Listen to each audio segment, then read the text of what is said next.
Hello and welcome back to Vet Talks.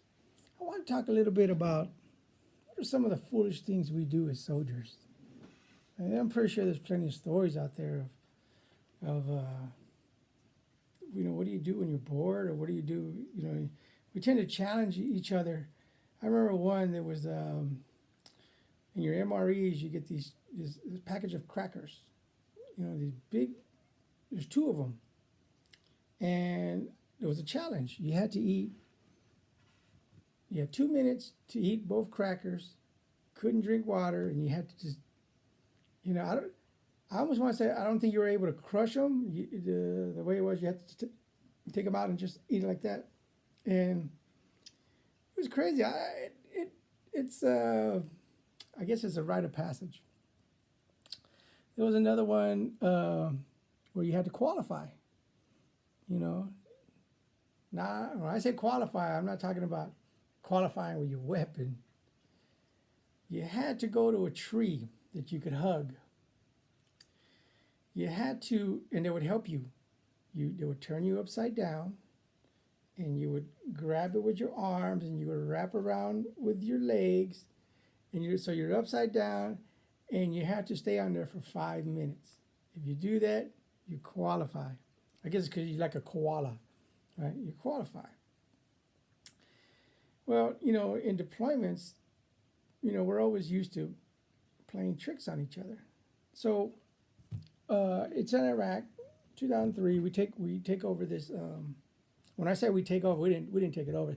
Special forces went in there, basically wiped out everybody, and so we're going to stay in their barracks. And the barracks or the pilots. These were pilots' barracks, right?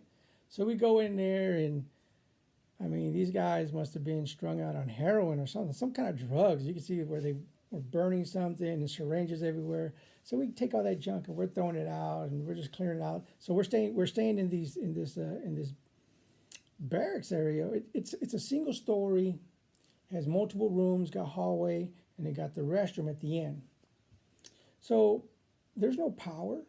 When it's daylight, you got light. When it's dark, you ain't got nothing, right? We don't have no power at this point. So we're used to using flashlights, or you put a chem light out there, so if you're gonna go to the restroom, you're used to looking out and seeing the long dark highway. And we were used to scaring the crap out of each other. You go in there and like, rah, scare the crap out of each other. So sure enough, one night, I'm getting up, I'm gonna go to the restroom, and I'm looking down that dark hallway, and I see somebody. I see somebody like this. He's looking out, because here's the door frame, right? He's looking like this, and he does that number, right? All right, I know what's gonna happen. I'm gonna go over there, and you're gonna scare the shit out of me. Whatever, I'm gonna do this. I'm gonna do it to you because you think you're being sneaky, but I'm gonna get you. So I go down there, and there's nobody there. I look at all the little stalls. I look at all the little shower areas. Nobody's there. Was it a ghost? Yeah, most likely. Heck yeah. Because I even heard stories where these guys started freaking out one night. The metal door, open and close on its own 5 times. Scared the shit, you know what I'm saying? And this is from the inside, so it's not like somebody, was on the outside. No, it's literally doing it, and there's no breeze. So you have these weird things going on, but you're just kind of like playing it off, like, oh, whatever, might have been something else. I remember there's these challenges, right? There was one time in Iraq, there was this, a bunch of flies everywhere. So we would get these big, long fly traps, right, with the glue on it. Not the one that's spiral, it's kind of like a solid one, but it had glue on it. And, as they get full, we throw them away and put another one.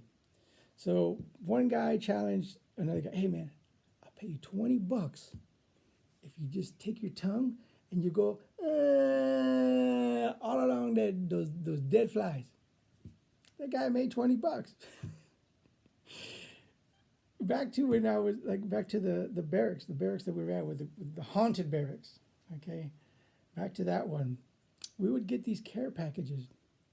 And in these care packages, people would send books and, lickies and chewies and stuff like that.